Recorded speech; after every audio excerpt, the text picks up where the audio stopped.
नमस्कार। मेरे चैनल में आप सभी का बेहद स्वागत है।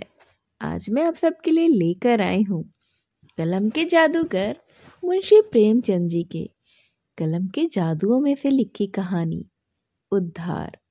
इसे सुनने से पहले आप मेरे चैनल को लाइक और सब्सक्राइब कर दीजिए। तो चलिए आइए शुरू करते हैं। हिंदू समाज की वैवाहिक प्रथा इतनी दूषित, इतनी चिंताजनक, इतनी भयंकर हो गई है कि कुछ समझ में नहीं आता कि उसका सुधार आखिर क्यों कर हो। बिरले ही ऐसे माता पिता होंगे जिनके 7 पुत्रों के बाद एक भी कन्या उत्पन्न हो जाए तो वह सहर्ष ही उसका स्वागत करें।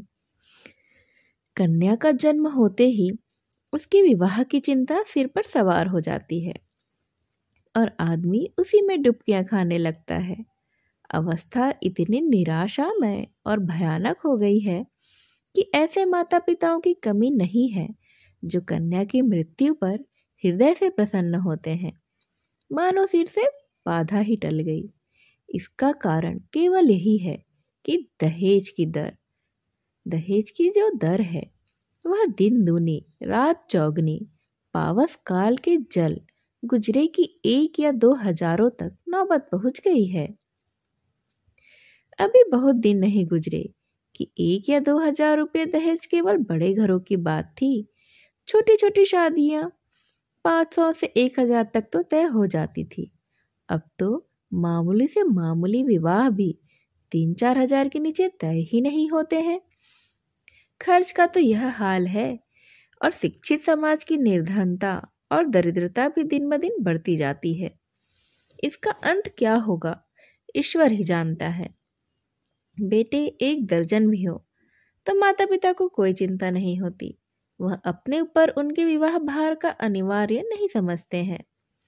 यह उसके लिए कंपलसरी विषय नहीं, ऑप्शनल विषय है। होगा तो कर देंगे, नहीं तो कह देंगे बेटा तुम कमाओ खाओ, कमाई है तो विवाह कर लेना।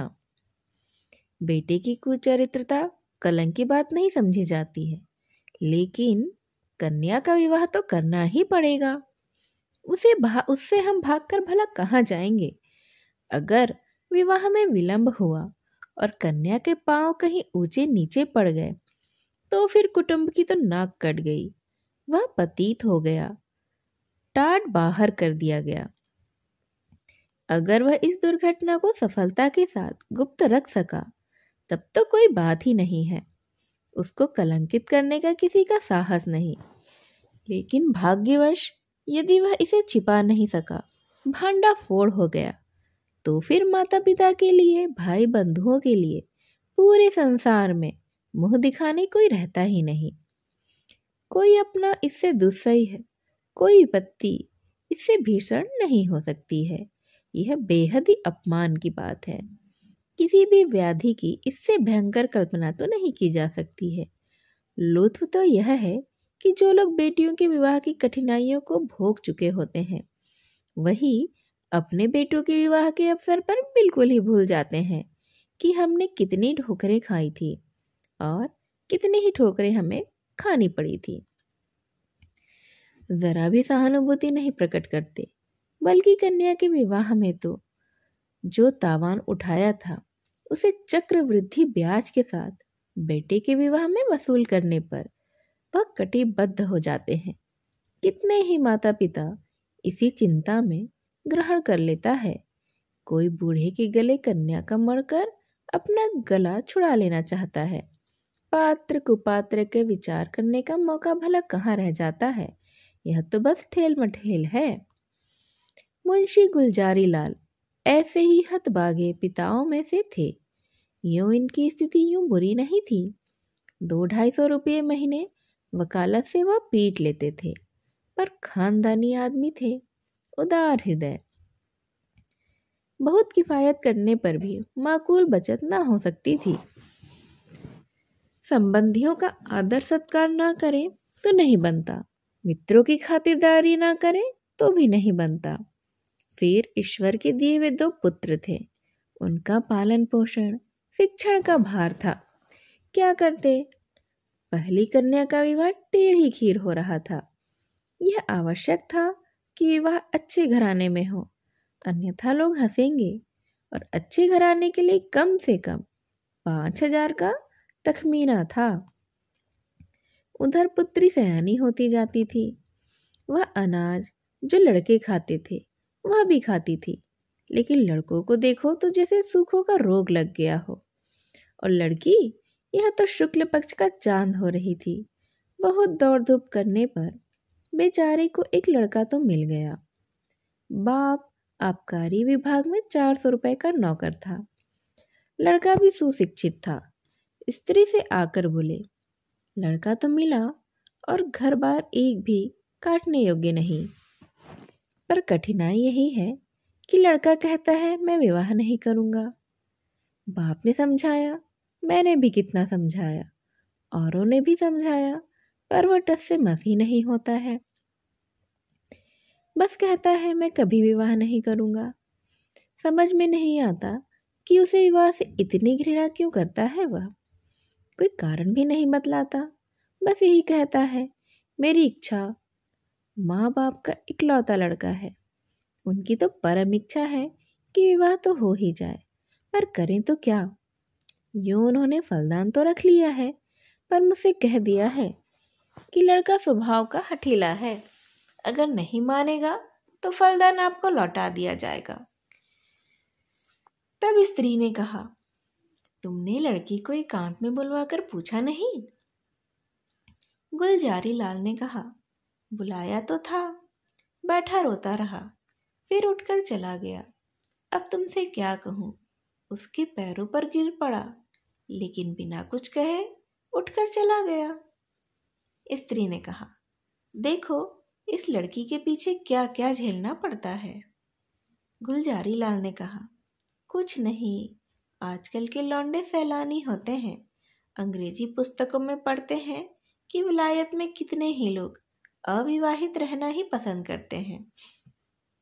बस और क्या, यही सनक सवार हो जाती है कि निर्द्वंद रहने में ही जीवन का सुख और शांति है। जितनी मुसीबतें वह सब विवाह ही में ही तो है। मैं भी कॉलेज में था तब यही सोचा करता था कि अकेला ही रहूंगा और मजे से सैर सपाटे करूंगा। स्त्री ने बड़े ही अच्छे से कहा, है तो वास्तव में बात सही, विवाह ही तो सारी मुसीबतों की जड़ है। तुमने विवाह नहीं किया होता तो क्यों यूं चिंताओं में रहते, और ये चिंताएं होती, मैं भी कुंवारी रहती तो बड़े चैन से रहती। इसके 1 महीने बाद मुंशी गुलजारी लाल के पास वर ने यह पत्र लिखा, पूज्यवर, सादर प्रणाम। मैं आज बहुत ही असमंजस में पढ़कर यह पत्र लिखने का साहस कर रहा हूँ। इस धृष्टता को क्षमा कीजिएगा। आपके जाने के बाद से मेरे पिताजी और माताजी दोनों ही मुझ पर विवाह करने के लिए नाना प्रकार से दबाव डाल रहे हैं। माताजी रोती हैं, पिताजी नाराज होते हैं।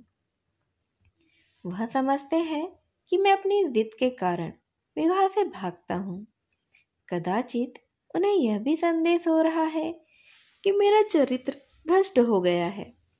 मैं वास्तविक कारण बताते हुए डरता हूँ कि लोगों को दुख होगा, और आश्चर्य नहीं कि शोक में उनके प्राणों पर ही बन जाए।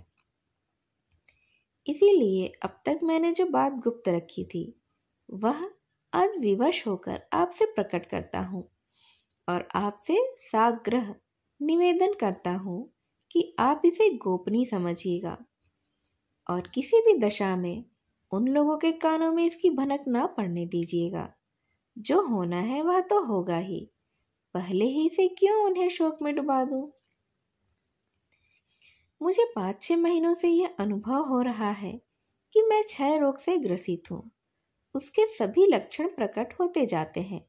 डॉक्टरों की भी यही राय है। यहाँ सबसे अनुभवी जो 2 डॉक्टर हैं, उन दोनों ही से मैंने अपनी आरोग्य परीक्षा कराई, और दोनों ही ने स्पष्ट कहा कि तुम्हें सील है। अगर माता पिता से कह दूं कि यह बात है, तब तो वह रो रो कर मर ही जाएंगे। जब यह निश्चय है कि मैं संसार में थोड़े ही दिनों का मेहमान हूँ, तो मेरे लिए विवाह की कल्पना करना भी पाप है। संभव है कि मैं विशेष प्रयत्न करके 1-2 साल जीवित रहूं, पर वह दशा और भी भयंकर होगी, क्योंकि अगर कोई संतान हुई तो वह भी मेरे संस्कार से अकाल मृत्यु को पाएगी और कदाचित स्त्री को भी इसी रोग राक्षस का भक्ष्य बनना पड़ जाए। मेरे अविवाहित रहने से जो बीतेगी वह सिर्फ मुझ पर बीतेगी। विवाहित हो जाने से मेरे साथ और कई जीवों का नाश हो जाएगा। इसीलिए आपसे मेरी प्रार्थना है कि मुझे इस बंधन में डालने के लिए आग्रह न कीजिए, अन्यथा आपको ही पछताना पड़ेगा। सेवक हजारीलाल। पत्र पढ़कर गुलजारीलाल ने स्त्री की ओर देखा और बोले, इस पत्र के विषय में तुम्हारा क्या विचार है? स्त्री ने कहा, मुझे तो ऐसा मालूम होता है कि उसने बहाना रचा है। गुलजारीलाल ने कहा, बस बस, ठीक यही मेरा भी विचार है। उसने समझा कि हम बीमारी का बहाना कर दूंगा तो आप ही पीछे हट जाएंगे। असल में बीमारी कुछ नहीं है, मैंने तो देखा ही था, चेहरा तो चमक रहा था, बीमार का मुंह छिपा नहीं रहता है। स्त्री ने कहा, राम नाम लेके विवाह कर दो, कोई किसी का भाग्य थोड़े ही पढ़े बैठा है। गुलजारीलाल ने कहा, यही तो मैं भी सोच रहा हूँ। स्त्री ने कहा, ना हो तो किसी डॉक्टर से लड़के को दिखा लो, कहीं सचमुच यही बीमारी हो तो बेचारी अम्बा कहीं की नहीं रहेगी। गुलजारीलाल ने कहा, तुम भी पागल हो क्या? सब हीले हवाले हैं। इन छोकरों के दिल का हाल मैं खूब जानता हूँ। सोचता होगा अभी सैर सपाटे कर रहा हूँ, विवाह हो जाएगा तो ये गुलछर्री में कैसे उड़ाएंगे, किस तरह से उड़ा पाऊंगा? स्त्री ने कहा, तब फिर तो तुम शुभ मुहूर्त देखकर लग्न भिजवाने की तैयारी कर लो। हजारीलाल बड़े धर्म संदेह में था।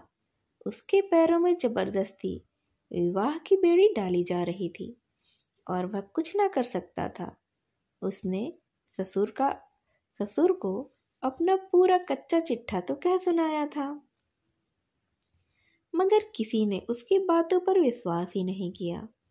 माँ बाप से अपनी बीमारी का हाल कहने का उसे साहस ही नहीं होता था। न जाने उनके दिल पर क्या गुजरेगी, न जाने वह क्या कर बैठेंगे।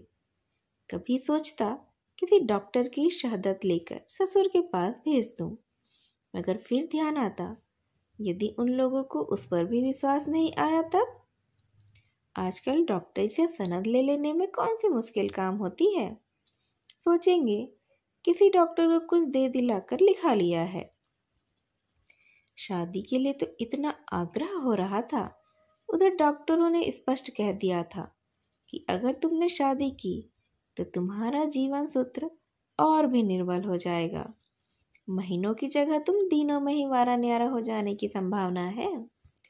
लग्न भी आ चुका था, विवाह की तैयारियां हो रही थी, मेहमान आते जाते थे और हजारीलाल घर से भागा भागा फिरता था। कहाँ चला जाऊं आखिर? विवाह की कल्पना ही से उसके प्राण सूख जाते थे। ओह, इस बेचारी अबला की क्या गति होगी। जब उसे यह बात मालूम होगी तो वह मुझे अपने मन में क्या कहेगी। कौन इस पाप का प्रायश्चित करेगा? नहीं, उस अबला पर तो यह घोर अत्याचार नहीं करूँगा, उसे वैधव्य की आग में नहीं जलाऊंगा। मेरी जिंदगी ही क्या, आज न मरा कल मरूंगा, कल नहीं तो परसों, तो फिर मैं क्यों ना आज ही मर जाऊं। आज ही जीवन का और उसके साथ सारी की सारी चिंताओं का, सारी विपत्तियों का अंत कर दूं। पिताजी रोएंगे, अम्मा प्राणों को त्याग देंगी, लेकिन एक बालिका का जीवन तो सफल हो जाएगा। मेरे बाद कोई अभागा अनाथ तो नहीं रोएगा। क्यों ना चलकर पिताजी से कह दूं, वह एक दो दिन दुखी रहेंगे, अम्मा जी 2-1 रोज शोक से निराहार रह जाएंगी, कोई चिंता नहीं है। अगर माता पिता के इतने कष्ट से एक युवती के प्राण की रक्षा हो जाए तो क्या यह छोटी सी बात है? यह सोचकर वह धीरे से उठा और आकर पिता के सामने खड़ा हो गया। रात के 10 बज गए थे। बाबू दरबारी लाल चारपाई पर लेटे हुए हुक्का पी रहे थे। आज उन्होंने सारा दिन दौड़ते दौड़ते ही गुजारा था। शामियाना तय किया, बाजी वालों को बयाना दिया, आतिशबाजी, फुलवारी आदि का भी प्रबंध किया। घंटों ब्राह्मणों के साथ सिर मारते रहे। इस वक्त जरा कमर सीधी कर रहे थे कि सहसा ही हजारी लाल को सामने देखकर वह चौंक पड़े। उसका उतरा हुआ चेहरा, सजल आंखें और कुंठित मुख देखा तो कुछ चिंतित से होकर बोले, क्यों लालू, तबीयत तो अच्छी है ना? कुछ उदास से मालूम होते हो। हजारी लाल ने कहा, मैं आपसे कुछ कहना चाहता हूँ, पर भय होता है कि कहीं आप अप्रसन्न ना हो। दरबारी लाल, समझ गया, वही पुरानी बात है ना। इसके सिवा कोई दूसरी बात हो तो शौक से कहो। हजारी लाल, खेद है कि मैं उसी विषय में कुछ कहना चाहता हूँ। दरबारी लाल ने कहा, यही कहना चाहते हो ना मुझे कि इस बंधन में ना डालिए। मैं इसके अयोग्य हूँ। मैं यह भार सह नहीं सकता। पेड़ी मेरी गर्दन को तोड़ देगी। आदि आदि या कोई और नई बात है? हजारी लाल ने कहा, जी नहीं, नई बात है ना। मैं आपकी आज्ञा पालन करने के लिए सब प्रकार से तैयार हूँ, पर एक ऐसी बात है जिसे मैंने अब तक छिपाया था, उसे भी प्रकट कर देना चाहता हूँ। इसके बाद आप जो कुछ भी निश्चय करेंगे उसे मैं सिरोधार्य करूँगा। हजारी लाल ने बड़े ही विनीत शब्दों में अपना आशय कहा, डॉक्टरों की राय भी बयान की और अंत में बोले, ऐसी दशा में मुझे पूरी आशा है कि आप मुझे विवाह करने के लिए बाध्य नहीं करेंगे। दरबारी लाल ने पुत्र के मुख की ओर गौर से देखा। कहे, जर्दी का नाम न था। इस कथन पर विश्वास नहीं आया, पर अपना अविश्वास छिपाने और अपना हार्दिक शोक प्रकट करने के लिए वह कई मिनट तक गहरी चिंता में मग्न रहे। उसके बाद पीड़ित कंठ से बोले, बेटा, इस दशा में तो विवाह करना और भी आवश्यक है। ईश्वर ना करे कि हम वह बुरा दिन देखने के लिए जीते रहे, पर विवाह हो जाने से तुम्हारी कोई निशानी तो रह जाएगी। ईश्वर ने कोई संतान दे दी तो वही हमारे बुढ़ापे की लाठी होगी। उसी का मुख देख देख कर दिल को समझाएंगे। जीवन का कुछ तो आधार रहेगा ना। फिर आगे का क्या होगा यह कौन कह सकता है। डॉक्टर किसी की कर्म रेखा तो नहीं पढ़ते हैं। ईश्वर की लीला भी अपरंपार है। डॉक्टर उसे नहीं समझ सकते हैं। तुम निश्चिंत होकर बैठो। हम जो कुछ करते हैं हमें करने दो। भगवान चाहेंगे तो सबका कल्याण ही होगा। हजारी लाल ने इसका कोई उत्तर ही नहीं दिया। आंखें डबडबाई। कंठावरोध के कारण मुंह तक न खोल सका। चुपके से आकर अपने कमरे में लेटा रहा। 3 दिन और गुजर गए, पर हजारी लाल कुछ निश्चय ही नहीं कर सका। विवाह की तैयारियों में सारे काम हो चुके थे। मंत्रियों की पूजा हो चुकी थी और द्वार पर बाजों का भी शोर मचा हुआ था। मोहल्ले के लड़के जमा होकर बाजा सुनते थे और उल्लास से इधर उधर दौड़ते रहते थे। संध्या हो गई। बारात आज रात की गाड़ी से जाने वाली थी। बारातियों ने अपने वस्त्र आभूषण पहनने भी शुरू किए। कोई नाई से बाल बनवाता था और चाहता था कि खत ऐसा साफ हो जाए मानो वहाँ बाल कभी थे ही नहीं। बूढ़े अपने पके बाल को उखड़वा कर जवान बनने की चेष्टा कर रहे थे। तेल, साबुन, उपटन की लूट मची हुई थी। और हजारी लाल वह बगीचे में एक वृक्ष के नीचे उदास बैठा हुआ सोच रहा था कि अब क्या करूं। अंतिम निश्चय की घड़ी सिर पर खड़ी थी। अब एक क्षण भी विलंब करने का मौका नहीं था। अपनी वेदना किससे कहे, कोई भी सुनने वाला नहीं था। उसने सोचा, हमारे माता पिता कितने अदूरदर्शी हैं। अपनी उमंग में इन्हें इतना भी नहीं सोचता है कि वधू पर क्या गुजरेगी। वधू के माता पिता कितने अदूरदर्शी हैं। अपनी उमंग में भी इतने अंधे हो रहे हैं कि देखकर भी नहीं देखते, जानकर भी नहीं जानते हैं। क्या यह विवाह है? कदापि नहीं। यह तो लड़की को कुएं में डालना है, भाड़ में झोंकना है, कुंद छुरे से रेतना है। कोई यातना इतनी दुस्सह्य नहीं है कि अपनी पुत्री का वैधव्य के अग्निकुंड में डाल देना है। यह माता पिता हैं क्या? कदापि नहीं। यह लड़की के शत्रु हैं, कसाई हैं, बधिक हैं, हत्यारे हैं। क्या इनके लिए कोई दंड नहीं है? जो जानबूझकर अपनी प्रिय संतान के खून से ही अपने हाथ रंगते हैं, उसके लिए कोई दंड भी नहीं। समाज भी उन्हें दंड ही नहीं देता, कोई कुछ भी नहीं कहता। हाय, यह तो सोचकर हजारीलाल उठा और एक और चुपचाप चल दिया। उसके मुख पर तेज छाया हुआ था। उसने आत्म बलिदान से इस कष्ट का निवारण करने का दृढ़ संकल्प अब कर लिया था। उसे मृत्यु का लेश मात्र भी भय नहीं था। वह उस दशा पर पहुंच गया था जब सारी आशाएं मृत्यु पर ही अवलंबित हो जाती हैं। उस दिन से फिर किसी ने भी हजारीलाल की सूरत नहीं देखी। मालूम नहीं जमीन खा गई या आसमान निगल गया। नदियों में जाल भी डाले गए, कुओं में बांस पड़ गए, पुलिस में हुलिया गया, समाचार पत्रों में भी विज्ञप्ति निकाली गई, पर कहीं भी किसी भी तरह से पता नहीं चल पाया।